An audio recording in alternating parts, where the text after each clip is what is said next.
riffs are too repetitive, the lyrics make no sense. All the songs are B-sides and the cover art's a mess. There's so much here to tear apart. Listen to it for a week, now that week has passed. It's Why I Hate This Album podcast with Tim and Garrett. Yellow, and welcome to another episode of Why I Hate This Album, the show where we pick an album or a song, listen to it for an entire week straight, and then come back here and tell you, the listener, if we hate it, and of course, why. I am one of your hosts, Garrett Harvey. With me, as always, co-host extraordinaire, headless horseman to my Ichabod Crane, Timothy Richardson. H-Man, how you doing this week, buddy? I am terrified and exhausted this week. Terrified and exhausted. I can imagine I know why one of those, but I don't know the other. Lay it on me. What you been up to? Well, we don't usually spoil what song we've been listening to this week just yet, but I feel like I have to this week. We have been listening to Pitbull's spooky song Candyman. Now, as you know, but something that is possibly new to some of our listeners, not the viewers who have found our continuous studio and home feed, but each week I like to do 4 to 5 listens of the song or the album of the week full volume in one of our bathrooms with the lights off. Now, I'm not sure how familiar you are with the lore of Candyman, but unfortunately, this song mentions that name more than 5 times, and on every single bathroom listen this week, I was confronted by the titular hook-handed villain, whomst I had to wrestle to the ground and subdue. And yes, to answer your next 3 questions, that's where all the in-studio bees came from this week. Now, being too scared myself to actually watch the Candyman film series, I do not know how to actually kill him. My personal favorite method, my usual method, does not seem to be very effective on the Candyman, so I propofol him and wrapped him in a carpet, stuck him in that crawl space. Now, the problem here is, anytime anyone anywhere in the world says his name 5 times in a mirror, he just disappears from his imprisonment. I will admit that I forgot he was in the crawl space a few times this week and accidentally freed him myself, then had to go through the whole subduing, drugging, carpeting procedure again, only to relax with yet another bathroom listen and have to start all over again. This week has been a goddamn nightmare, Garrett. That sounds like. I'm both relieved and mildly concerned to learn the source of all of those wrestling and shouting noises coming from the bathroom. Definitely relieved about the bees, though, right? They're supernatural bees. Yeah, they didn't seem supernatural. It just seemed like they were bees in our house, which I don't know where they come from, to be honest. I just know that when he's here, they come. They might be unrelated. There might be some sort of Africanized honeybee nest beneath the floorboards, and then he comes and they just happen to be attracted. I don't know where they're coming from. I guess they could be ghost bees. I don't know. They follow him. I'll tell you that. Yes. They seem to like him. Yeah. Anyway, Tim, that's how you're doing, and you've already spoiled the big question. We are, of course, talking about the hit? Nope. Pitbull song, Candyman, to help celebrate the October season, the annual Halloween Scaretacular, the Spooktacular, for those of you listening overseas. Tim, I'm very curious, though I'm sure I could predict the answer. After an entire week with Pitbull and his uninspired and at times baffling Candyman, tell the listeners at home, do you hate this song? Feel like you might have poisoned the well there a little bit, but yes, I do. This song sucks. Does not slap, does not shit, just sucks. What about you, friend? Do you hate this song? Oh my, yes, is kind of the only way to say that. Yeah, I really dislike this. Yeah. This is bad. It's not the worst rap music we've listened to ever. No, it's not. Didn't say it was the worst. It's not the worst of anything. But goddamn it really comes together to be trash. Yeah, plus all those Candyman encounters that it forced upon me. Yeah. You know, it's weird. I definitely played this song in front of mirrors. Did not conjure the supernatural being known as Candyman. Now, were you listening with the lights on or off? Typically lights on. Yeah, that might be it. Again, I haven't seen the movies because I'm scared, so I don't actually know the full lore. And I haven't seen them in a good 20 years, so I couldn't tell you for sure. I just remember Tony Todd and bees. Also being terrified. Yeah, now, do you know how those came? It's a Clive Barker thing, right? Well, we should probably go off on a little tangent here. Do you know where that character comes from? I wish I didn't, but yeah, I do. It was inspired by a cautionary tale that Clive Barker's grandmother told him when he was 6 years years old to teach him to be careful of strangers that involved a hook-handed man who cut off a boy's genitals. To which I say, take it down a notch, Clive Barker's grandmama. That's too much information. That's too far. Greatest generation, my ass. Relax. That's a little boy there. Yeah. A simple he'll kidnap you will suffice. We don't need hooks degenitaling children. God. Well, I don't know. He didn't specify if it was the hook that did it. I assume it was, but... What are you, Oh, God. Alrighty, Tim. Well, that's whether or not we hate it, and a brief glimpse into the background that has gone into the storied history of Candyman, leading us to the ultimate incarnation, of course, Pitbull's song. Before we can talk about the song itself, though, I am a little curious. Prior to this week, I want to hear two things. What's your history with Pitbull? What's your history with Candyman? I mean, other than, obviously, my... In all media. Intense history this week in real life with the Candyman.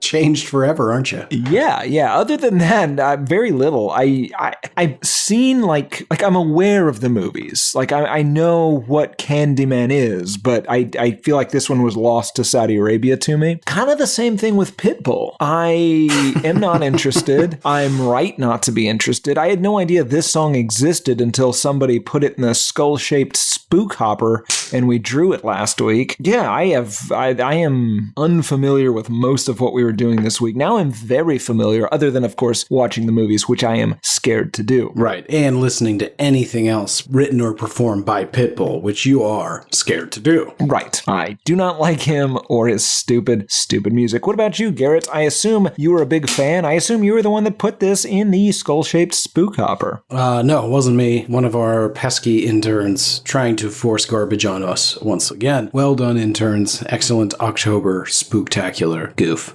A spook goof. Well, no, you love 'em. Probably gonna have to bleep that. I'll do a little Googling on incognito mode, but spook goof can't be okay. That's got to be a name for something. And if not, listeners, write in. It is now. What would that be? Give this a racist meaning. No, spook goof. Maybe. Yes. It's a funny game that you shouldn't play, and we're not condoning that you do. Okay, well, Tim, let's take them separately. Pitbull. History, I think he used to sell Dr. Peppers on TV, and I'm pretty sure that he convinced John Travolta to stop wearing wigs, allegedly. Oh, well then good for him. I like one thing he's done. Yeah, I'm pretty sure he used to sell Dr. Pepper. The weird thing is I'm kind of convinced that Pitbull occasionally dons a wig and lives a second life as Dax Shepard. That can't be right. Have you seen their faces? It's right. That cannot be right. It's pretty damn close. Garrett, I'll put some photos up on the old Instagram. I think you'll be curious as to whether or not they're the same person. I'm looking at them. One is a Hispanic man, and one is the whitest guy I've ever seen. Pretty sure they're the same person, Garrett. It's like those Superman glasses. The hair does a lot of heavy lifting. I guess. I mean, listen, as somebody who has a transparent skull, I'll agree with you. My skull is not transparent. I can see it. You can, yes, that's my point. You can't see my brain. I see. Apologies. As somebody who lives in close proximity to someone with transparent hair, I agree. It makes quite a difference. Also rude. It's not my fault. I'm gonna start wearing a wig. You should. I would fucking love that. And I want it to be as, normal as possible. Oh, yeah. No, I think it's very funny weird. for, to wear a hairpiece, but actually have hair underneath. Like, what are you doing? Don't take that off. Don't look at me. Huh? If it's the exact same hair. Just a shade lighter. And what's funny is, you legit have a full head of hair. You're an adult 40-year-old man with a full head of hair, but it's just completely see-through. It's not. It's not see-through. I don't know where you're getting this from. Here's a fun game. Tim, what color's your hair? Okay, no one can answer that. Clear? I guess. Oh, I see. Yeah, like a polar bear. I see. Yeah, it takes on the color of what's around it. It's sort of a calico situation. Anyway, Garrett, have you heard Pitbull before? We're really getting off topic here, talking about my lack of pigment in my hair.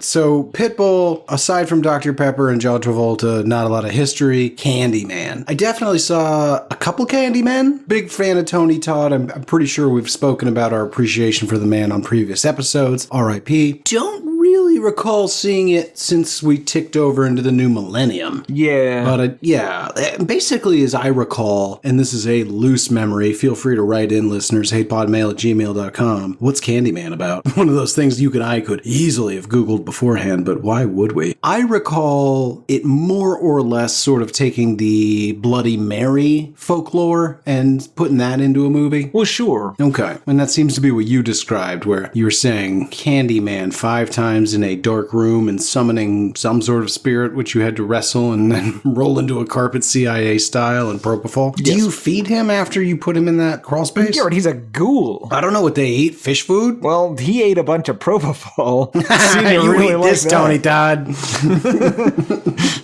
Oh, God. So that's to say, I have a history. It's been a couple decades. It's more or less what Tim and I have described. That's my history. That's your history. Before we can talk about the song itself, and I want to, my goodness, I want to, we need to know a little bit about the man that made it. So Tim, take us on a journey. Keep it as brief as you care to. Help us understand who is Pitbull and how did this boy genius come to make the classic known as Candyman. Armando Christian Perez was born in 1981 in Miami, Florida, to Cuban immigrants who apparently were quite involved in the fight against Garrett Harvey's maternal uncle, Fidel P. Castro. That's not by blood, though. Right. He's just a family friend that we call uncle. He's Garrett's Legally, mother's he's related brother. to me. Legally, we're related, but it's not by blood. It is, though. Anyway, also, like Garrett, Armando learned English by watching Sesame Street. His dad left when he was a kid. Hold on. What? Wait. Sesame.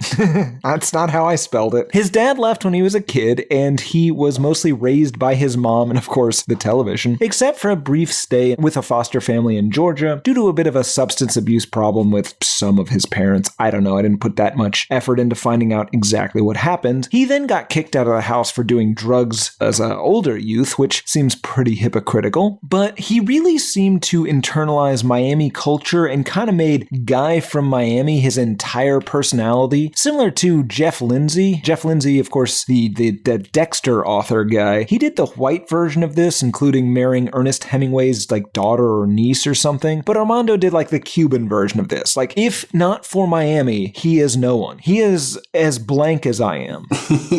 As we will all soon be very aware, he was very into the Miami bass style as a kid, as well as rapists such as Jay-Z and Snoop Dogg. His musical career started as a freestyle rapist at like 16 or 17 while still attending Miami Coral Park Senior High School, the first school in South Florida to have air conditioning. Go Wildcats. Armando chose the name Pitbull due to his similarity to the breed, saying that pit bulls, quote, bite to lock. The dog is too stupid to lose, and they're outlawed in Dade County. They're basically everything that I am. It's been a constant fight. They're what? He's a pit bull, Garrett. Also, like, there's so much stupid in that fucking paragraph. Yes, there sure is. All right. Tragically, though, the metaphorical was destined to become literal one Sunday morning at 19 when a neighbor's 3-year-old daughter wandered onto his parents' yard. He met his manager, Irv Gotti, who told him he should write actual records and not just do, freestyle bullshit while barking like an asshole. Mm-hmm. He signed to Luke Records and started being like a featured artist on things I've just never heard of. Eventually, though, he met Lil Jon in Miami and was featured on his 2002 album. He released a few mixtapes and has a song on the soundtrack of Too Fast, Too Furious, so you know it's good. After we, I feel like those, like when we get to year like 17 and we 100% don't do songs anymore and it's all movies, we got to tackle that franchise. Let's do that in 2026. Okay. And then only do movies from then on. In 2004, Armando released his first actual album, M.I.A.M.I, a shitty backronym for Money is a Major Issue, produced by Lil Jon and, ironically, Cunnilingus hater DJ Khaled. More on that in a bit. Yep, they did pretty well. He was on the anger management tour with Eminem and Fitty. He then co-founded Bad Boy Latino with Sean the Diddy Daddy Combs as a subsidiary of Diddy Daddy's Bad Boy Records, and I have it on good legal authority that their relationship was entirely business. It was super normal. Nothing nothing weird about it. Yes. Everybody did Armando. super normal, weird, not weird stuff. Armando never once ate hummus off a lady or whatever Diddy was doing. Fucking yes. On the spookiest day of 2006, Armando released El Mariel, as well as the Spanish language version of the album entitled El Mariel. It was a confusing time to be into crunk music. He then released The Boat Lift in 2007, featuring the song of the week as definitely not a single. He also had a variety show called Pitbull's La Esquina from 2007 to 2009 on Mun 2, aka Universo. So this wasn't a single? This was not a single, no. Yeah, I could see that. It's not good. This whole time, he was also nicknaming himself Mr. 305 to suggest he was some sort of king of Miami. And then with growing popularity, he changed his nickname to Mr. Worldwide. Of course, he also tried to push the nicknames Pitbull and, if the mood strikes, Candyman, the Cunnilingus King. No, there's no way he ever pushed that full title. Also, just, I don't know if you've been to his Wikipedia page. The main photo there features one of the most unfortunate beards I have ever seen. It is I love a bad beard. Terrible. It's Let's one of see the worst this. beards. Hold on. You know what, folks? Let's stomp down. Garrett needs to see this.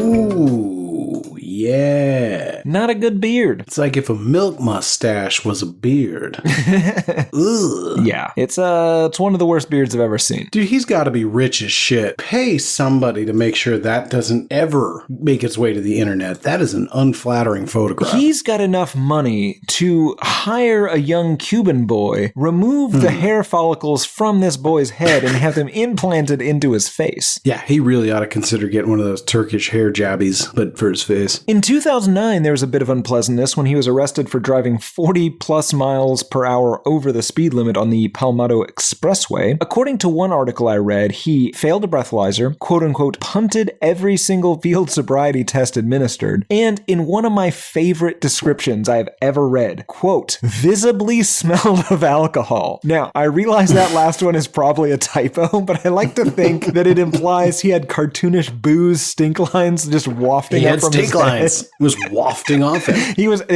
His drunkenness was actually visible. The chemical nature of his drunkenness was visible to the arresting officers. Staring at his bald pate was like looking at the hood of a car in the heat of summer.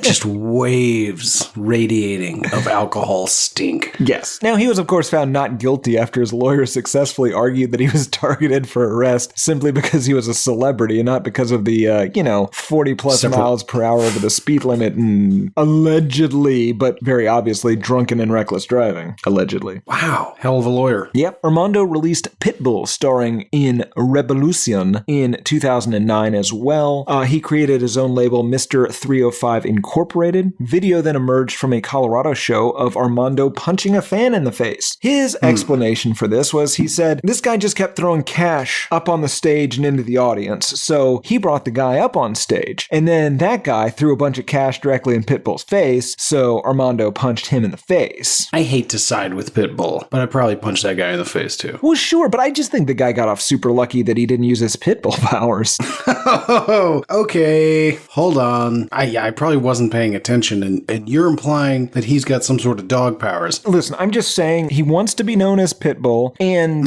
there was the incident when he was 19, and where he bit a 3-year-old girl. You're right. a legend. He was just doing his job, Garrett. That's his yard. It's his yard to protect. That's his responsibility. Just call me Candyman.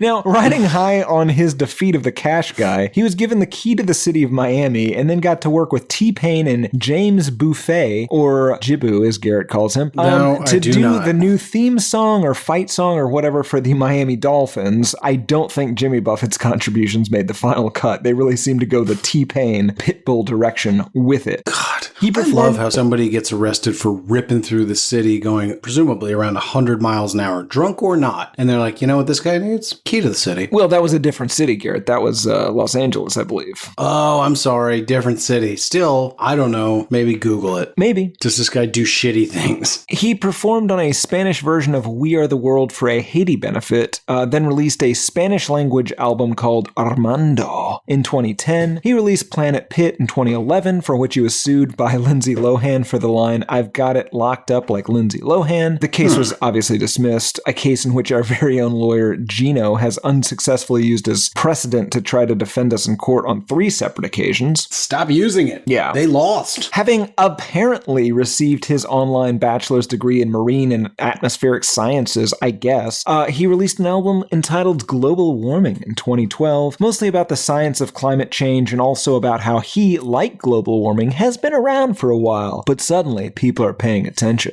That can't be what that's about. Who knows, Garrett? Well, did you research that, or are you assuming based on the title that it's got a lot of science regarding climate change? I would assume. Why on earth would it not? Don't worry, we'll come back to climate change in about 5 years. In 2012, Walmart held a competition where the store with the most Facebook likes would get a visit and concert by Armando. Because the internet is occasionally a great place, people looked up where is the most remote Walmart in the United States and organized a vote for the Kodiak, Alaska Walmart. It, of course, won, and Armando dutifully showed up and performed for a presumably 7 confused employees and a hungover moose, I think. God, that's awesome. Yeah. He contributed to the decline in relevance of Willard Smith by doing the lead single for Men in Black 3. He did music for FIFA. He got a star on the Hollywood Walk of Fame. I did not check to see if that was Hollywood, California, or Florida. Presumably Florida. He released the albums Globalization in 2014 and again another science album Climate Change in 2017. He then did the full-length soundtrack for Garrett Harvey's favorite John Travolta film, Gotti. He released Libertad 548 in 2019 with a music video featuring John Travolta. He released Trackhouse in 2023, Underdogs in 2025, so he's still doing this. He also collaborated with John Von Bogie on a few songs, including something called Thank God and Jimmy Buffett. Presumably we will be playing a clip of it here. And that's pretty much it, Garrett. Peace and chaos be upon you. Chaos and peace to you as well, Tim. You better believe we're going to do that John Travolta single at some point. Yeah, probably. Just for the music video. I don't remember what he's doing in there, but you better believe it's uncomfortable. He's probably dancing and bald. That's what I'd be doing if I were him. That's a pretty good chance he is. He's going to be like 70 now. Can't imagine he's going to dance. In the 70s. Travolta? Yeah. Well,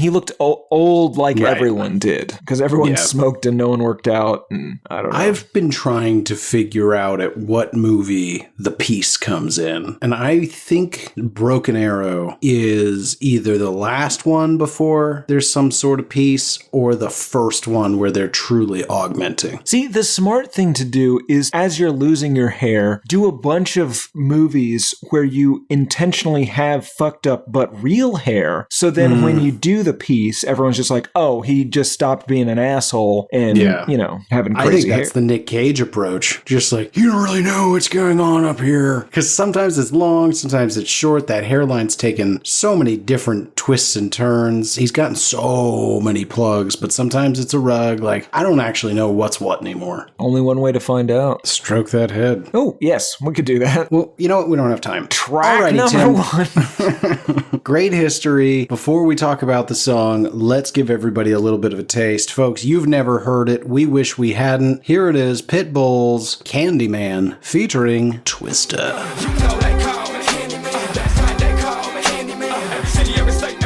Just call me Candyman. Ugh. The instant this begins, I am immediately unhappy. This has the rhythm, melody, and overall artistic merit of an air horn at a basketball game, and I don't want this. Yeah, it's, pretty generic hip-hop to borderline rap music. That's it's a really monotonous loop. Crunk? I don't know why you keep saying that. Apparently most of it's a sample of Breathe In, Breathe Out by K-Way featuring Ludacris, performed by Enure and Natasia. I don't know what any of that means. You've heard of Amure. That was the shouty album where every song faded out. E-N-U-R, all caps. Oh, E-N-U-R. Ener. It's probably not Ener. There's also repeated yeehaws in the background as if he's mocking my cowboy ethnicity. Yeah, ethnicity is the wrong word, but I get your meaning. Well, no, here it's like Judaism. The Brotherhood is both a religion and an ethnicity. Goof. Please don't ever speak to me about this again. Yeah, I'll be very interested to understand what you think this song is about, because my interpretation is a true hypothesis. That's fair. Musically, do we need to really break it down? It's Pitbull rapping. Yeah. Does anyone not know what that is? Pitbull rapping over an air horn. It's not the best. It's not the best music. No. Oh, we should also note before we get into the lyrics, because we will probably avoid touching on this, we are very aware that Armando has been repeatedly and rightfully accused of sexism and misogyny and objectifying women and et cetera, et cetera. And of course he is. We're not here to argue otherwise. This guy sucks. He has terrible views about everything, women notwithstanding. That being said, again, this song right here is basically my line. So I'm sure he said much worse things on other songs, but this is kind of par for the course in the misogyny department for this type of music, as far as I'm concerned. Yeah, I mean, it's not egregious by my calculation. Right. Yeah. I mean, No, again, not even sorta. I have been told, without bothering to ever listen to anything else he's ever done, that this might be light on that for him. Yeah, this is the tame version. Yeah. We picked the good one. Okay, well then, seeing as how we don't have a whole heck of a lot to speak to regarding the vocal delivery or musical stylings, let's get right into the content. Opens with a intro. It's Pitbull saying echo. That is, of course, if you want some of this Candyman. Just stand in front of the mirror, say Candyman 3 times. First of all, 5 times, not 3. Does he say 3 or 5? He says 3. He says 3 repeatedly in this song. 3 but it ain't is gonna 5. get you anywhere. Exactly. Yeah. So my question is, do you think that's an innocent mistake? I think it's a legal thing. Oh, okay. Okay. So Yeah, you can't have people summoning Candyman all over the country. That's fair. You're gonna And- get sued up and down. Absolutely. I thought maybe he's trying to protect children by setting the Candyman threshold below the level that will actually summon Candyman. But I mean, maybe more sinister, maybe he's trying to hide the existence of Candyman, right? Because if a bunch of kids listen to this song, and God knows why they would, then they go and say the Candyman thing, apparently trying to summon goddamn Pitbull, which would be a worse mistake, and no one shows up, they're not going to say it that extra 2 times. They're going to assume this is nonsense, and they're never gonna try again. Yeah, they're not going to experiment with candy, as the kids call it. Hey, Yeah. man, you doing candy? Oh, yeah. I was up all night last night summoning Seaman. Gross. Oh, we shouldn't call it that. The other option. I make him play Hungry Hungry Hippos with me. Oh, no, it's you again. Stop, please. I was in a grown woman's apartment in New Jersey. It was amazing. I don't want to play Chutes and Ladders. Where Before are your that, though, parents? you're in a wall, so Yeah, wrapped that's in true. a He carpet. shows up at our apartment. Wrapped up in propofol. Yeah, of course, the other possibility is that this is yet another effect of the Large Hadron Collider's work changing our collective past in relatively meaningless ways. Fascinating statement you've just made. Checks out, though. Unclear if I should even comment or acknowledge it. I think it's probably going to come up again, so I guess I will. We'll see if that bears out, Tim. We'll see if that bears out. Now, we haven't actually gotten into the song yet, but we're hinting at what I think is really the crux of the conversation. And it's going to sound basic when I state it out loud, but we'll get into why it's a little complicated, folks. What the fuck is this song about? I really don't know. So let's get into it a little bit, Tim. And as everyone will recall, original character of Candyman based on Clive Barker's 1985 short story, The Forbidden, where a child has their genitals scooped by a hooked man. Scooped sounds too casual. Not if it's your Jenny's. I'm gonna scoop your genitals with my hook. Oh my god. Okay, hold on. In conversation, right? Yeah, of course. Okay, let's get into the song though. We can't just sit here recording our own horrible statements. Baby, just call me Candyman. You know they call me Candyman. That's right, they call me Candyman. Every city, every state, every country. Manny, I'm known as Candyman. Baby, just call me Candyman. When you want some of this, Candyman, ayo! Say name in the mirror 3 times, baby. Just call me. Then he speaks a bit of Spanish that I could not find online, and no one whom I know that speaks Spanish could understand. Yeah, so I skipped it's a very particular dialect. Yeah, gibberish. Anyway, so let's get into it, Tim. He wants someone to summon him, right? He is, in fact, the Candy Man. Yeah, I feel like it's partially that maybe the most innocuous read of this song is that this is just him trying to give himself yet another nickname. Right, and simultaneously, fuck. Well, sure, Garrett, Garrett. That is always his plan.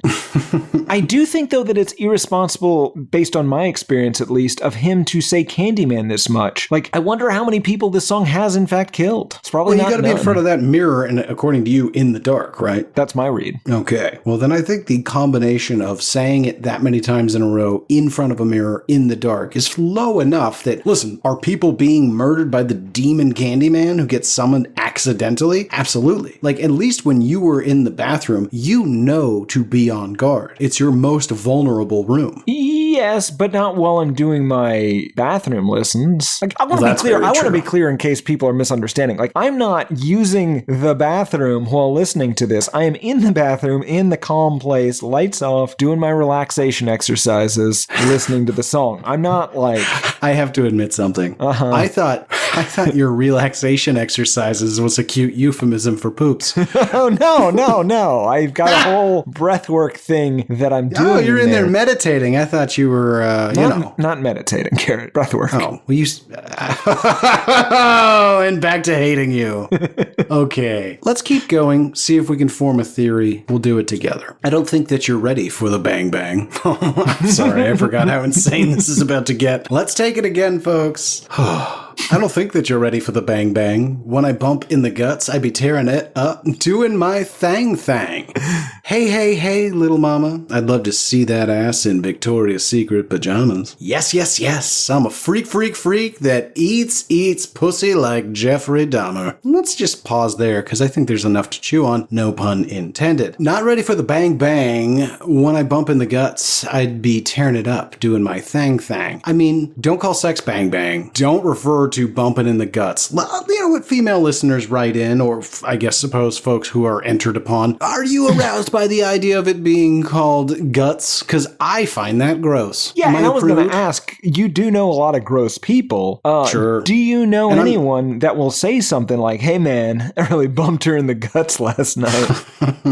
Dude, not even my lowest bridge troll would say something so abhorrent. And maybe they're curbing their language for me, because that would be a firm slap immediately. Yeah, I mean, listen, I think I might take up smoking just to burn that person with a cigarette. Ooh, underrated privilege of the smoker. Yeah, also the delicious nicotine. Sure, but nothing gets a point across quite like a brisk and unexpected face or arm burn. Yes, absolutely. And they don't challenge you after that, because Jesus fucking Christ, you just put a cigarette out on their face. Yeah, you just put a cigarette out and you just lit a cigar. Jesus. Any other disagreements? No, we can go to Applebee's. Yes. Now, Garrett, it continues, I'm a freak that eats pussy like Jeffrey Dahmer. Now, I have to give a little context here. Please. Based on my pre-show interview with Armando, this guy seemed like he does his homework, right? He seems well prepared. Right. So this bothered me, because is he an idiot? Does he not know that among his other qualities, Jeffrey Dahmer was a bit of a homosexual? Yeah, you weren't likely to find a in that fridge, if you know what I mean. Gross friend. That's pretty gross. I'm really upset with you for letting me say that. Yeah, but so I thought maybe this meant that he, Armando, similar to Jeffrey Dahmer, just has no actual interest. Maybe he meant literally. So like Jeff, he's into some sort of like a cannibalistic thing. Yeah, who was that fellow that went on record being like, I don't do that? And everyone was like, what's wrong with you? Oh, DJ Khaled. Yes, DJ Khaled. This is the exact read I had, Tim. And that is antithetical to my understanding of Pitbull. I think when he does his thang, that includes going downtown. Right, so here's what I think. What if he is so into it, he goes so overboard that it ends the way it would with Jeff, metaphorically, of course, in some sort of pelvic skeletonization. Metaphorically, of course. What would that be exactly? What? Like a photograph and he puts it on a bulletin board that nobody gets to see? What? Well, you said you're describing the metaphorical analog to saving various pieces of human. No. Oh, Garrett, I'm saying he is so into it that it is basically cannibalization. Yes, but it's not. It's not. No, it's a metaphor. I'm saying it's very smart. Oh, okay. I'm saying Pitbull is very smart. But that doesn't really negate the fact that he could have picked literally anyone who wasn't renowned for being a closeted homosexual. Right, but how many cannibals do you know other that are that available in the public conscious? He's got That's very true. few. I guess he could have said Hannibal. Yeah, Hannibal is the only one you could have gotten away with. And even that, you're going to have to drag it out. Yeah, and that just becomes confusing, too, because then you're thinking about Anthony Hopkins and what a great job he did. You're thinking about that thing he did with elephants.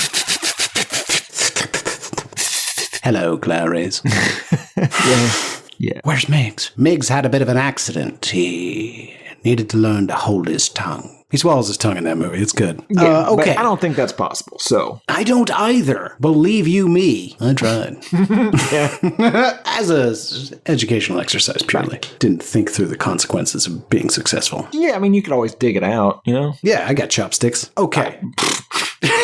What are you going to use, a fork, you psycho? I was going to say finger, but all right. You got to really get back behind it. Okay, Tim, ay mi madre, just give me a night and I promise I'll change your life. But remember, baby girl, that you're not my wife. Other than that, I don't give a fuck. Hey, let's keep in touch. Lots of stuff here. First question, Tim. Based on this, do you think he has a wife? And he's like, listen, bitch, I've got a wife. Remember that. You're the side piece. Or, listen, bitch, I fuck all day and all night. You're just a number on a spreadsheet, possibly some sort of photograph on a bulletin board in the back of the tour bus. I don't know what they do these days, but no more, no less. Okay? We're not in a relationship. I think it's the second one. I think you're right. It's more fun if he has a wife and he's just like, and remember, Isabella, that's my wife. You are bus trash.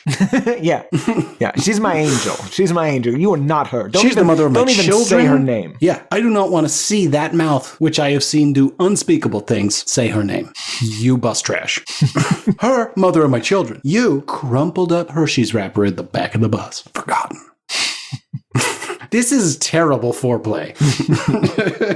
You asked who it was, bitch. Okay, chorus again, so we'll skip that and we get to our good friend Twista. Tim, what do you know about Twista? Very little. I researched Pitbull. I did even less, so let's learn together. I'm gonna take it to the masses when I get pulled. I'ma pop the plastic with the clip full. Give some of that till I get full fooled. It's the Neapolitan master for the Pitbull. Better known as Twista, it's the lister. Let's stop there, because I'm not entirely sure what I just said. It sounds to me like he's going to make a big splash whenever he gets his big chance, aka he is singing about the song in which he is in. He definitely is, yes. And What's the Neapolitan master? Is he an ice cream enthusiast? I think he's trying to say something that he's also into licking stuff. Do you know what Neapolitan ice cream is? Mm-hmm. Okay. All different flavors, Garrett. 3 of them. All different ladies. Oh! Yeah, they're like not ice picky cream. Boys. Well, maybe they just celebrate all colors and flavors. Well, yeah, but also later, I think he makes it clear he's not that picky. Yeah, that's true. If you got a hole. Okay, let's keep going then. Women really want to hear that, because I like that. I leave a generator in the back of the bass. Bass? I leave a generator in the back of the bass. Now could you pass that, baby? I want to bite that. Twist a beat coming to your office in a tube. How does this have no rhythm to it? Yeah, I don't know. Is it me? It's got to be me. Women really want to hear that, because I like that. I leave a generator in the back of the bass, in the back of the bass. Now could you pass that? Baby, I want to bite that. Twist a beat coming to your office in a tube. Okay. Well, Tim, what the fuck is this about? I don't know. I don't know what the rest of it, I believe I have some handle on, but so far, not much. So he's going to take it to the masses, going to make a big splash. He might be about to kill a bunch of people. I don't think so. I think he wants to make love to Candyman, aka What is I'm Armando. gonna pop the plastic when the clip full? Oh, that might be that. I don't know. It's the Neapolitan master for the Pitbull. For the Pitbull. Better known as Twista, it's the lister, which is nonsense. Women really want to hear that, because I like that. I leave a generator in the back of the bass. Now could you I pass think what that? he's saying is he wants to be Pitbull's franchise, right? So Pitbull is like some sort of king of Miami. He is designating other sub-Pitbulls, right? So they're Pitbull-esque. They're not quite as good as the king. They're Pitbull pups. Exactly. Hello, my little pups. Yes. Welcome yes. to Pitbull Academy, where you are going to learn to be a certified and renewable official Pitbull pup. You may show up to grocery stores all the way up to shopping malls, posing as me, but never discreetly actually saying that you are in fact me. Exactly. I am your host, Pitbull, who really talks like this when nobody's around. Let's get started. Yeah, and Twista is basically, he's putting in his application because he's saying, listen, I'm Twista. No one really likes Twista. Everyone seems to want to bang the Pitbull. And so like maybe, I get the table scraps. That's all right. Okay, so maybe I've gotten a little too crazy. When you go to Pitbull Academy, do you learn the ways of the Pitbull, or do you get to be a licensed subsidiary of the Pitbull franchise where you can show up and basically be the dime store Pitbull? I mean, I like to think it's the second, but it's almost got to be the former, right? It's got to be basically a pickup artist academy, but like... Well, as long as he keeps everybody who joins the academy in his quote-unquote network, it doesn't really matter what their product is. As long as they're all rappers, then he can still collect at the top. Sort of a Corey and his Angels situation. Yeah, Pitbull and his litter. I get it. Oh, man. I'm so excited. There's a new litter every year. Soon one of you will be standing where I am teaching a new class of pups how to be a Pitbull. Oh, God, it's multi-level? Yeah, it's all MLM, man. At the end of the day, it's Pitbull at the top of the pyramid with a pyramid of stupid pups. Interesting. Anyway, Twista continues. Twista be coming to your office in a tube. Wanna fuck you on the desk like a handyman. I'd do anything for you that you Candyman. Lick you all up. Lick you all up in your lick you all up in your body. Call me Candyman. Shit. If you was a gangster from Shy or Cabrini Green, gotta represent them when I be wrecking that pussy, yo. Plus, I'm representing different flavors in all the bitches. I'll be licking the sticker when I take the hoodie off. I was with you until I'd be licking the sticker when I take the hoodie off. What's the sticker? I'd be licking the sticker. I mean, it's clearly her vagina for some reason, but I don't know why. I don't know. You shouldn't call a vagina a sticker. You shouldn't say any of the things they're saying at any point in this song, Garrett. Oh, I'm stuck in the sticker. I do like what he's done. This is really smart of Pitbull, though, because he's got a corroborator here to say, oh, yeah, we all call him Candyman. Oh, yeah. Well, I'm also wondering if maybe you were right, Tim. The situation you really want, like Pitbull's Candyman, Twista's Candyman. There's Pitbull, the alpha male, and then he's got his litter, an ever-growing pyramid of pups. Sure. But they're all Candyman. Yeah, well, he would definitely call himself the alpha dog, first of all. There it is, alpha dog. Sorry, alpha dog. Listen.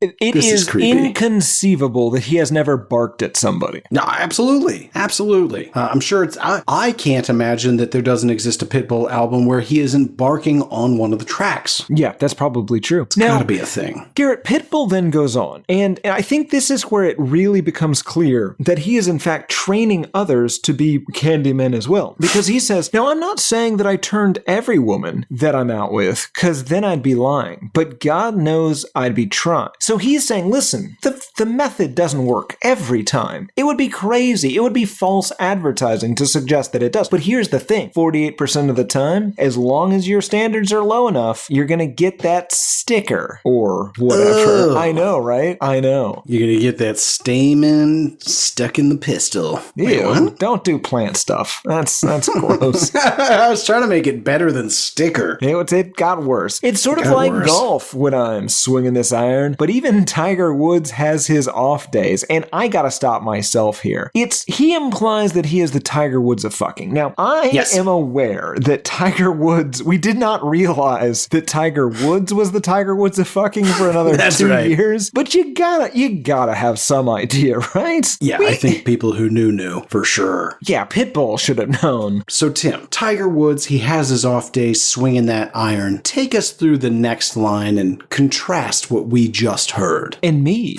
I've had my soft days. That's why that thing called foreplay, that's my forte. Haha.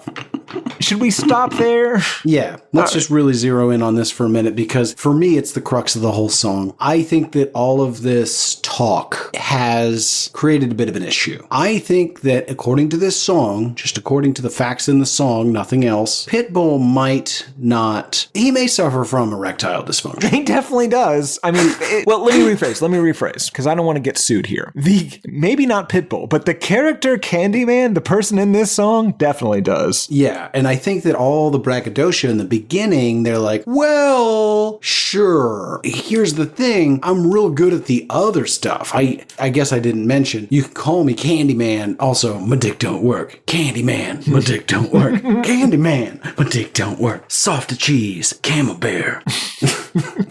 Oh, man, that poor wiener. Anyway, so all this buildup, all this I'm Mr. Fuck style, this, that, and the other, and his wiener is soft as could be. Soft as a sponge, Tim. But he's like, ladies, don't worry. I'm all about that foreplay. And hey, listen, there are ladies out there, I'm sure, right in hatePodMail@gmail.com, that they're like, hey, abso-fucking-lutely, I enjoy external vaginal stimulation. We're probably going to have to bleep some of that. The external? Maybe. I don't know. We'll ask the censors at CBS which word specifically. Is that who's been deciding? Yeah, CBS and Gino, yeah. Oh, Christ. But here's the key. Never in collaboration.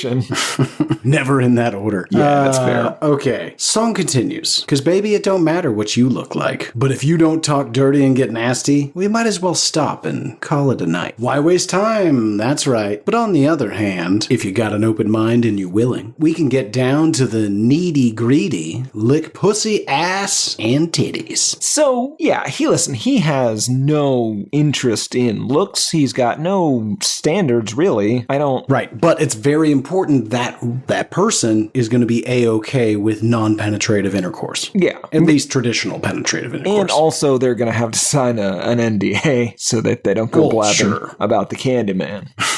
And his soft wiener.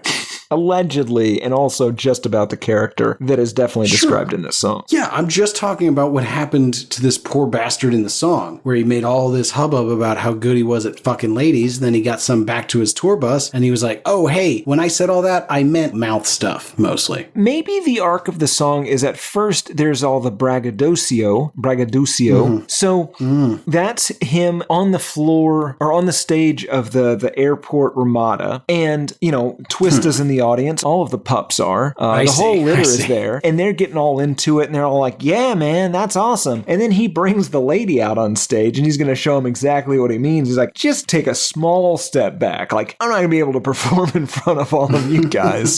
Certainly not. And, if you get in that situation, here's a thing you can do that they like just as much. So interesting. Now, do you think that that's just a cover? And he's like, well, obviously I'm not going to get hard in front of all you people. Yeah. Or is that just like well, whether you're here or not, it's never happening? Probably the latter. Again, the character in the song.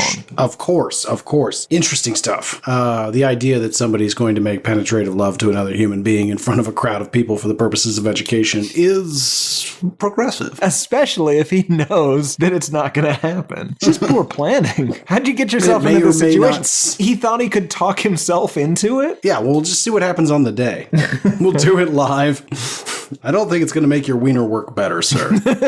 I like that they have to call him sir. For whatever reason, that's my favorite detail. Well, what else would you call him? Mr. Bull? Pitt? Candy? PB? Candy. Yo, what's going on, Candy? Please do not call me that, Jeffrey. I told you that several times. Call me Mr. Man. Mr. Man. It is Candy Man. Do you call your dad Phil, or do you call him Mr. Johnson? You call me Mr. Man.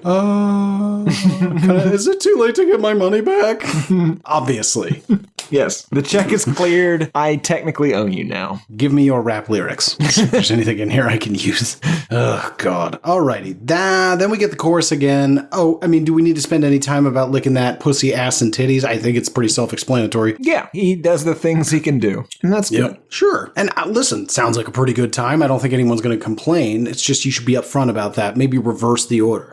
Like, who likes foreplay right up front? And then after you get, like, that winnowed down to the folks that are excited about all that hand and mouth stuff, then you're like, yo, listen, ladies, I'm really good at that because I don't have a choice. That brings us to the music video that, thank God, somehow doesn't exist. Yeah, well, again, not a single. Not a single. Good stuff. Tim, how did it do? No real idea. Again, not a single. The album only hit number 50 on the US Billboard 200 and has sold, as far as I can tell, less than 200,000 copies globally. So pretty pretty poorly. That's embarrassing.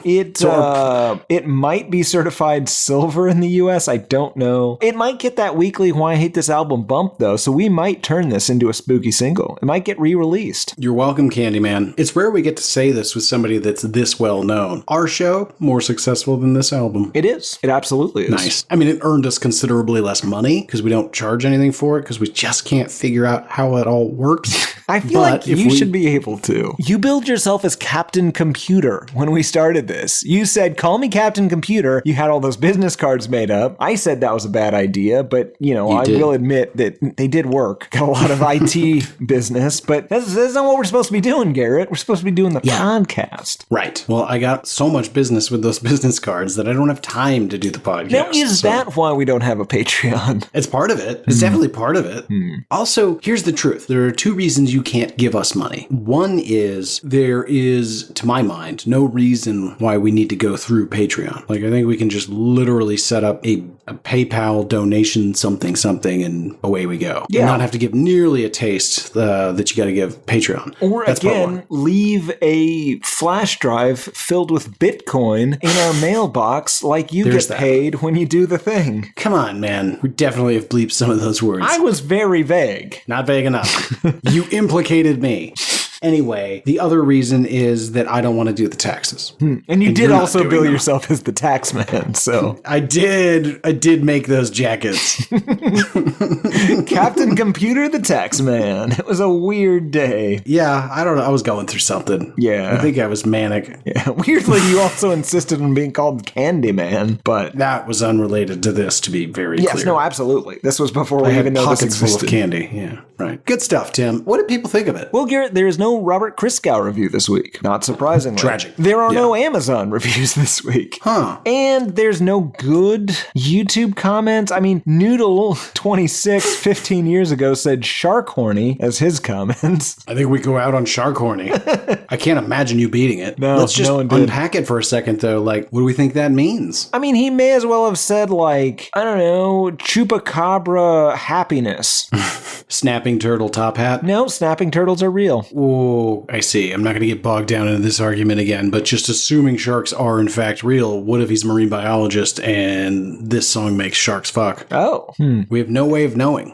No, maybe. Listeners, write in hatePodMail@gmail.com. Do you have sharks? Well, you don't. Of course you don't. What do you mean they don't? They're not You can real, have sharks. Garrett. Ignore Tim, hatePodMail@gmail.com. Are you a marine biologist? Play this song for sharks. Did they spontaneously begin fucking? Side question, do they like spawn like fish and like they only do it at like certain times, or if when the you mood write strikes? in about sharks, I will delete them without rating them. You will not. You will not. You will get moved to the top of the list and I will read it on the show. I am Captain Computer. I will block him out of the email.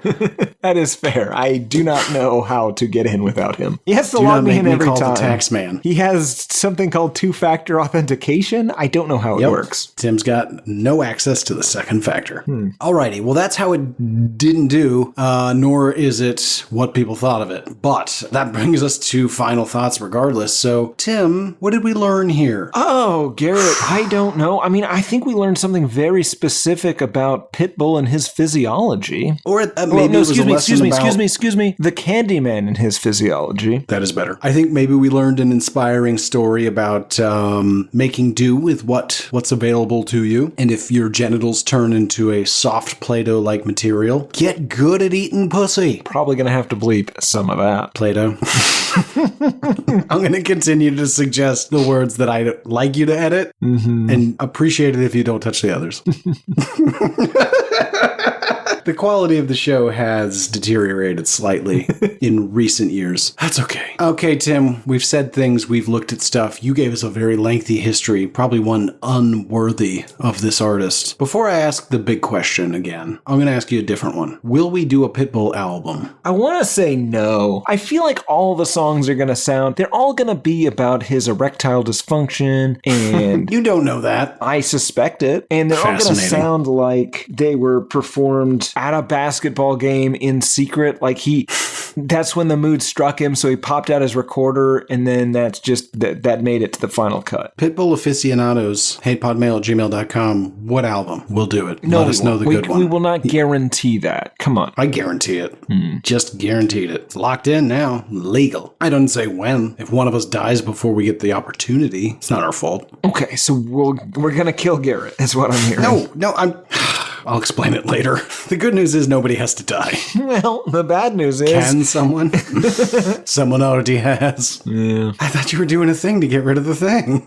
No. Okay, that brings us to the question at hand, Tim. Do you hate this song? Yes, I do. What about you, Garrett? Do you still hate this song? Yeah, although I had more fun talking about it than I expected us to. Oh, sure.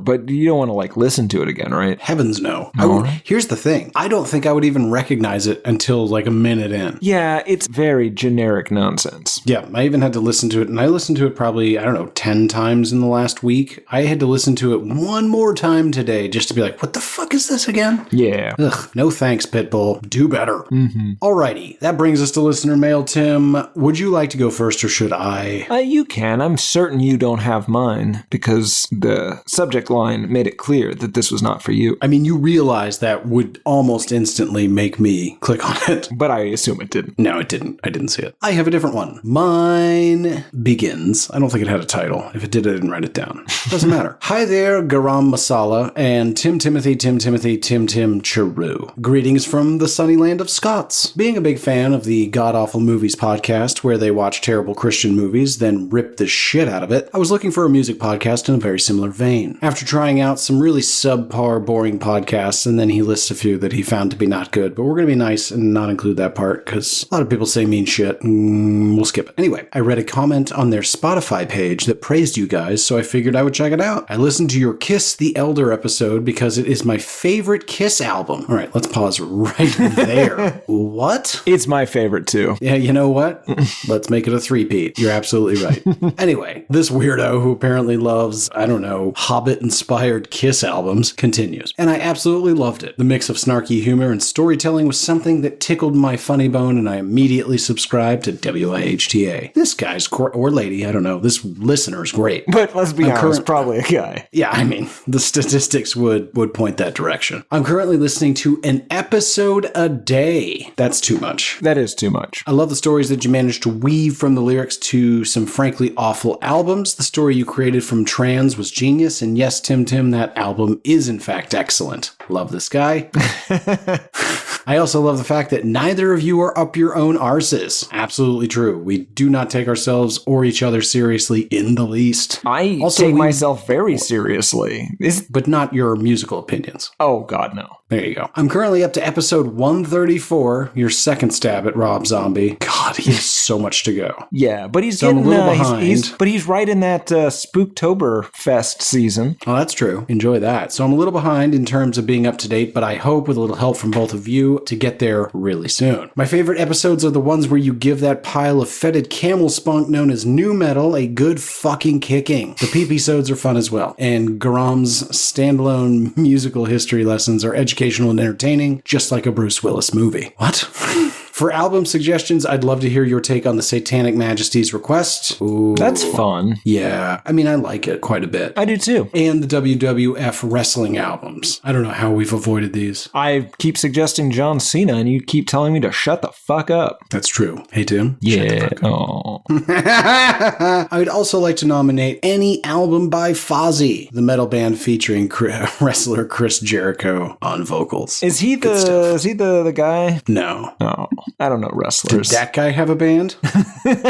Jesus Christ. I don't think we should intentionally do the guy. You brought him up. I thought you were bringing him up. I don't remember that guy's name. Probably best. Mm-hmm. Okay. Anyway, they wrap up the email by saying, keep on hating and I look forward to getting there. La Barba Azul. Oh, I like that. That's a great name. Wait a minute. What does that mean? Like the blue falcon or something? The blue bird? Bluebeard, not bird. Beard. You are so close, which is weird because those are not similar concepts at all. Oh, yeah, that is weird. That's probably just where my brain keeps the word, though. Anyway, yeah, so they sign it Bluebeard, which is great. P.S. Yes, Batman is far better than cats, which are somehow far better than Tim Tim's dog. What's it called? Lulu? Now, That's not Tim, true. don't worry.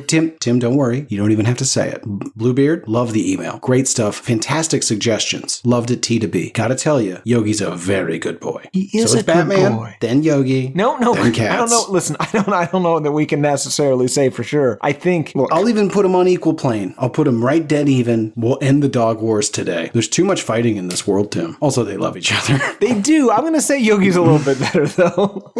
Okay. Dog wars are back on. Fence is going up tomorrow. Prepare for Molotov cocktails. Fair enough, but we can still say cats are worse. Like, that's something we can agree on. That's common ground. That's common ground. Yeah, I'm still going to firebomb your side of the house. That's fair, Garrett. But I will keep Yogi safely on mine because I love that dog very much. Okay, Tim, that's my insane email. Which one did you write down? Well, I have an email entitled For Tim's Eyes Only by Trip. And again, it says for my eyes only, but he or she did not say it was not for your ears, so I assume it's okay for you to hear it. Okay, checks out. The email begins. Tim, Timothy, Tim Mouthy, Timberly, Tim Tam, Tim Tam Taroo, Tim Tom to Ting Tang Too, Timmy Benilli, Big Hands Tim, Tim and M, the cowboy. I could go on, my real love. Tim head. Now, Miss Chardson, as a loyal listener, as a viewer, as a lover, I demand you comply with my orders to resume your coverage of new metal. Should you refuse? Oh, that's weird. Should you You refuse? think this is the same person? Should you refuse, I will take Garrett from you. Right out from under you, even as you hover above his alleged sleeping body, sucking the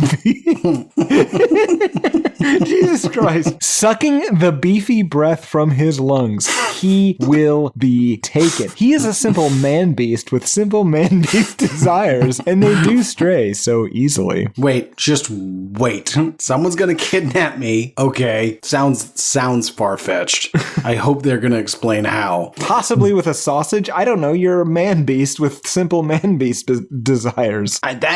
No one's disagreeing about the man beast accusation, okay? Listen, the beefy breath, accurate. Man beast, accurate. I'm just curious who they think or what they think is gonna lure me away. I'll explain, Garrett. Tim. I'll explain. Let me explain. This is no bluff. All I can say is refuse my demands and you'll be on the lookout for my devilish traps. Glue, anvils, snap traps, magnets, boxes precariously balanced upon sticks. Loose beef draws the man beast so easily. It's simple to come by and the man beast so predictably tricked during the cravings. The cravings is capitalized for some reason. Hungers for what you cannot provide. First, you will cut loose beef. It is loose beef. First, you will cover Seether's disclaimer. Should you delay my satisfaction, you will suffer the 20-track debacle that is disclaimer 2. Pray this does not come to pass. After I have been satisfied, I will rescind my oath and extend my second demand. Make the sensible choice. Toodles, Trip. And then there's a PS on the proper way. I'm not going to read it, but it's on the proper way to, and I'm quoting here, impregnate a man beast. So we're just going to skip right past that. So everyone can just picture what that might be. God. I don't like the idea that somebody's out there trying to take at me. I mean, it seems like a very different thing than taken. I am hovering above you, sucking the beefy breath from your lungs, and he is in the corner wooing you away. I assume like some sort of cartoon mouse that is lured and begins to float. Most of those examples were Wile E. Coyote and Roadrunner based. Right. Replacing, of course, a bowl of seed with a bowl of loose meat. Well, loose beef specifically. Sure. And will it not work? Will it work? Will it work? Maybe. Well, listen, you're going to eat that loose beef. Whether or not you are captured by the snare is, that's really on the quality of his snare. Quality of the snare. Also, listen, you better incapacitate me. Yeah, that is true. Like, I'm fighting flighty. You're not going to get me into a van easily. And I will say this, if you strike in the next 2 weeks, aim for the shoulder. Don't tell people where I'm injured. So God injured. damn it. So injured. All right, well, bring it on, whatever your name was. Trip. If that even is your name. I used to know a guy named Trip. Maybe it's is that that you, guy. Trip? Anyway.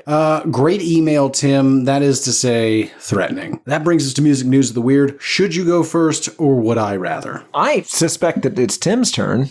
It seems like it's always Tim's turn, but sure. Let's That's do right. all the things that you want to do. Music news of the weird.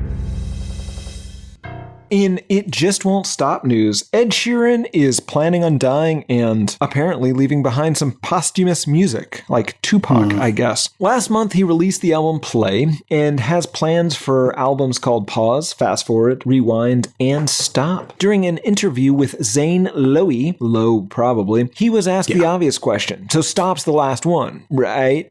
We don't have to get, there's only the 4 additional albums and then we're just fucking done with this, right? And Sheeran unfortunately disappointed us all by announcing that his will contains instructions for one final album, to be called Eject and to be released after he dies, curated by his wife. He said, "It's actually in my will." And Cherry, Seaborn, Sheeran's wife, gets to pick the tracks for it. It's fully in there if I was to go tomorrow. From the age of 18 to when I pass away, she's to choose the 10 best. He went on to compare himself to both Jay-Z and Paul McCartney, saying, "Imagine if Paul McCartney dies and there's early 16-year-old Beatles recordings and then right up to his death, the 10 best of his entire career. Lots of people won't like that of me, but there'll be lots of fans that would find that super interesting." Garrett. Are they new songs? I believe they are unreleased songs. And then she gets to pick the 10 best, because otherwise it's just a greatest hits album. Yeah, it kind of sounded that way. Yeah, I think it's a greatest hits of unreleased. Anyway, my point is that rotting pile of spam is going to haunt us forever. It's just so pretentious. I mean, listen, there's millions of people that love that dude's music. So it's, for those people, that's great news. But I just don't get it. I'm not sure. Speaking of loose piles of beef. Yeah. I mean, granted, he's much more like an overcooked pork chop. He is the other white meat. I think he looks perfectly like uncooked spam. It's his complexion. Yeah, no, I agree. Yeah. But Garrett, it's possible that he's not really that pretentious, that he's overcompensating. For you see, he did not go to uni. Oh, I hate you. That's a callback of 7 goddamn years, 7.5 years. Garrett, do you have news? Listen, yeah, I want everyone to know I smiled at it. I'm not a cranky pants. I smiled. It's a funny joke. I just hate him for doing it. Garrett, what news do you have? Well, folks, fans of the show are, of course, also fans of Mr. Corey Feldman, and I am excited to share that he has joined the latest season of Dancing with the Stars. And as we enter week 3, we are excited to see just how Corey does. Corey, we are rooting for you. Tim, what's this? Gino is handing me this late breaking. Corey Feldman has been eliminated from Dancing with the Stars. Aww. He was apparently MIA for 22 days in the lead up to the show, giving him a considerable disadvantage in what many would call rehearsal and preparation for a live nationally broadcast television show. Of course, Corey was the first to be eliminated in a double elimination episode with the other worst dancing person out there. He, of course, stormed off the set after accusing producers of misrepresenting what the show would be and making it lopsided so that he would be one of the first to go. What star was he dancing with? No, he's the star. Oh. Fantastic. Folks, that's a real statement by him. He has no idea how the show works. That's fantastic. I just assumed there was somebody more famous than him. God damn. All right, who are you? Corey Feldman. We're going to put you with, I don't know. George Clooney. George Clooney. Mr. Clooney, this is your dancing partner. Hey, how's it going? You want to be one of my angels? No, I don't. But what if it's a good practical joke? The clown would be super into that. He does love a good goof about, but I don't think anybody would find it nearly as funny as Corey did. Yeah, I've locked you in my mansion, and you're definitely not going to leave until you do a couple of dances for me. What are we doing? Yeah. I'm a billionaire. Okay, Tim, what news do you have about Corey Feldman and his continued public abuse? None whatsoever, Garrett. I have third thought news, I guess. Back in 2018, 2018, we did an episode on My Chemical Romance in their Black Parade. I said some things I don't really agree with anymore. That album is definitely not as terrible as I maybe said at the time. In fact, it's probably pretty enjoyable. I was perhaps being overly harsh. That's the second thought. Third thought is, I still might hate My Chemical Romance a little bit. You see, they're currently touring on the Long Live the Black Parade tour. I guess it's the 19th year anniversary of the album, you know, that classic 19-year tour. Anyway, they have added a bunch of weird nonsense to the original album's storyline. It is now about a fictional land of drag, that's drag with 2 A's, under the control of the Grand Immortal Dictator, which sounds a lot like a Lacostier. They wrote a national anthem for drag. They have fans vote on whether or not to execute prisoners between songs. Presumably, they don't actually murder anyone. And they've written an entire new language for this land of drag. Now, it's not that impressive. As far as I can tell, it's mostly just character substitution with made-up symbols that look kind of like Cyrillic. But again, this is not for like a new album or something. This is not a new concept. This is just the tour. This is the tour for the album that came out in 2006. The language is called Kipashka. The washing instructions for t-shirts they are selling on tour are written in this language. The internet being what it is, fans deciphered it, because again, it's just a fucking character substitution. There is now an English to Kipashka translator online. There is a fan-made Wordle already. Meanwhile, they have not released an album in 15 years.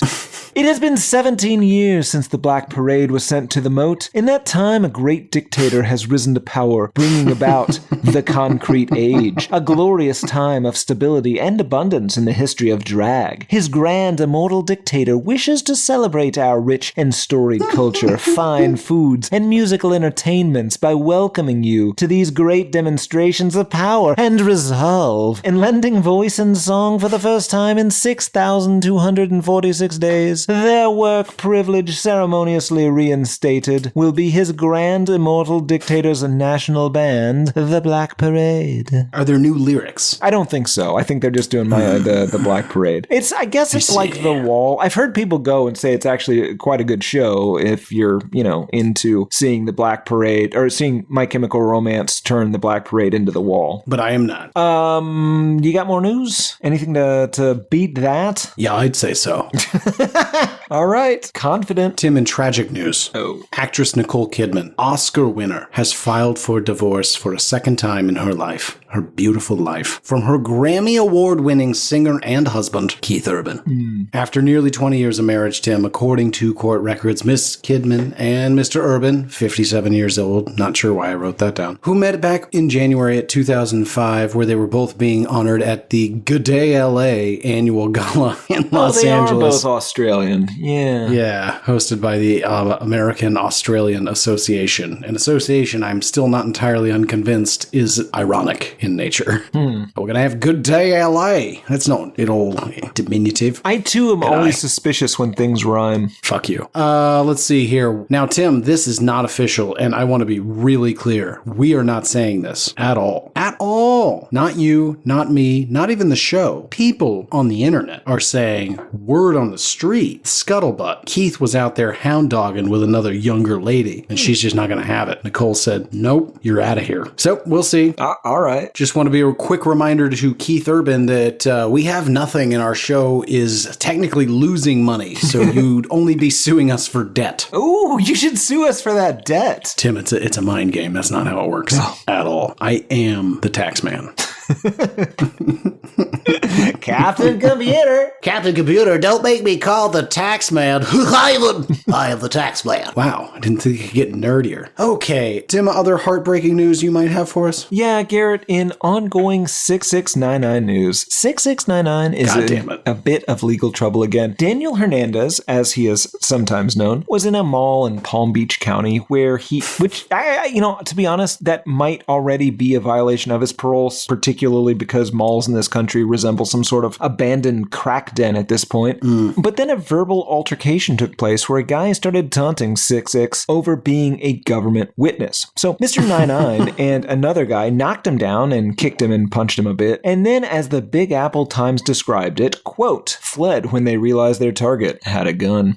Unclear if that means the guy pulled a gun on them or not, or if they just, noticed. That is bizarre. Yeah, the judge admonished 6'6" for poor impulse control, which is a huge understatement, and for being dragged in front of a court 3 times in the past year, and proceeded to give him house arrest and electronic ankle bracelet, which I think is a good time to give a quick reminder of this guy's offenses, allegedly, if we still need to say that. A 2015 felony count of, quote, use of a child in a sexual performance. Assaulting a guy in Houston. The 9 Trey Gangsta Bloods racketeering conspiracy. Missing court appearances. More fights. Driving 198 miles per hour in Florida. Fleeing to the Dominican Republic where he was arrested for assaulting 2 music producers and separately for domestic violence. Driving on a suspended license. Ordering the shooting of Chief Keef. Domestic violence. Jesus. And I'm quoting here, from 2011 to November 2018. Very specific stop date there. A bit of a hand wave, though. Yeah. Alleged sexual assault of his girlfriend. Testing positive for meth twice while on unsupervised release from prison. And several more things. He was, of course, released from prison during COVID because he had asthma. This guy's the worst. Yeah, I think we should just... Look, I'm against the industrialization of the prison complex, but if there's one guy, let's just lock this guy up forever. Well, we used to have that 3-strike policy, which was egregious and insane. Yeah, but like a 40-strike policy. I think we can all agree on that. That's too many strikes, Garrett. Let's meet in the middle, 12 strikes. On that 12th one, we're really going to throw the book at you. Yeah. 11, boys will be boys. 12, you're going away for a while, you psycho. That's right. God, good law. Yeah.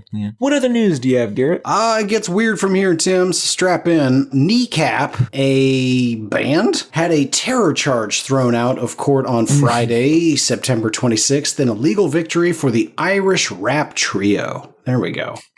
Now, I don't want to be... Hold on. Garrett, I don't want to say anti-Irish things yet again on this show. They shouldn't get to rap, right?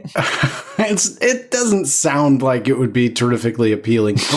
However, I will say I am often shocked and impressed with how different people's singing/rapping voice is compared to their typical voice. Fair enough. I mean, hell, Tim, you meet me out and about. I don't sound anything like this. Well, no, because you're doing a thing and you're pretending to be a different guy so you can get foreign do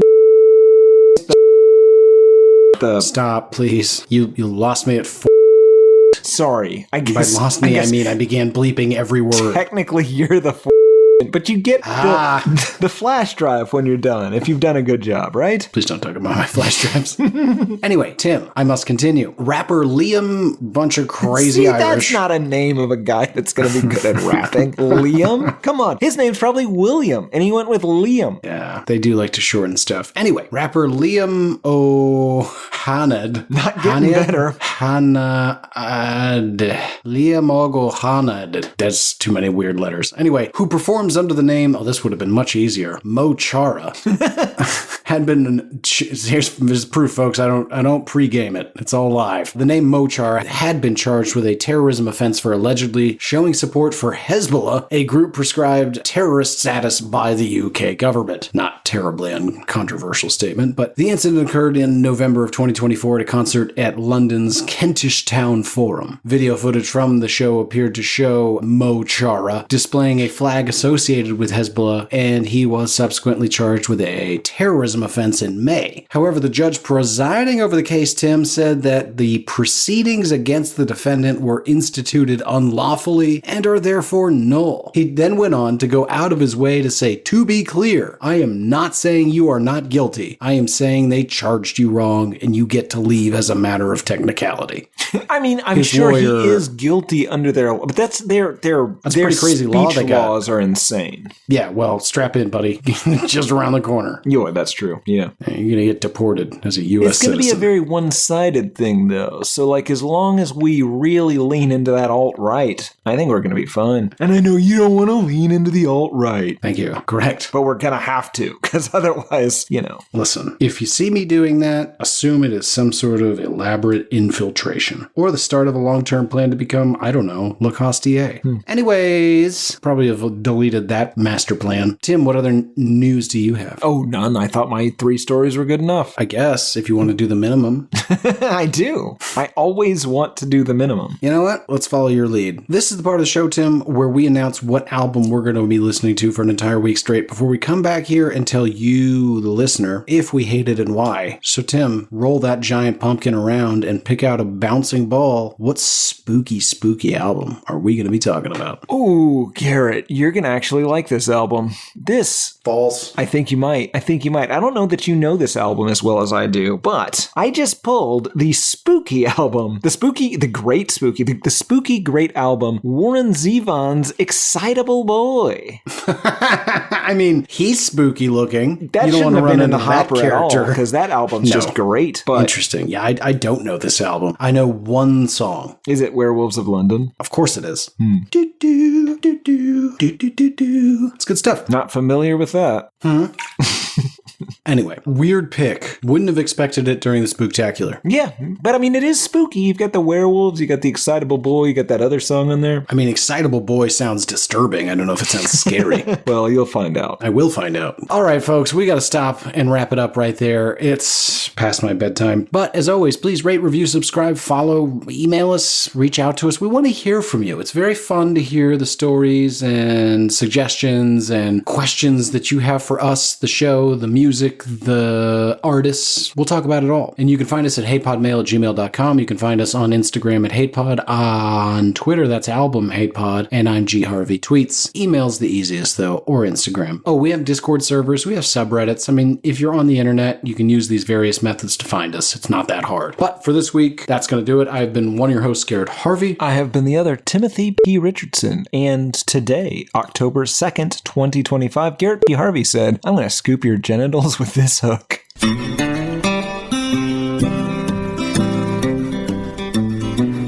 There's cowboys running through my dreams. Nothing's quite the way it seems. I joined the Navy, got kicked out in a week. My facial features aren't distinct. Try to find some meaning in these songs.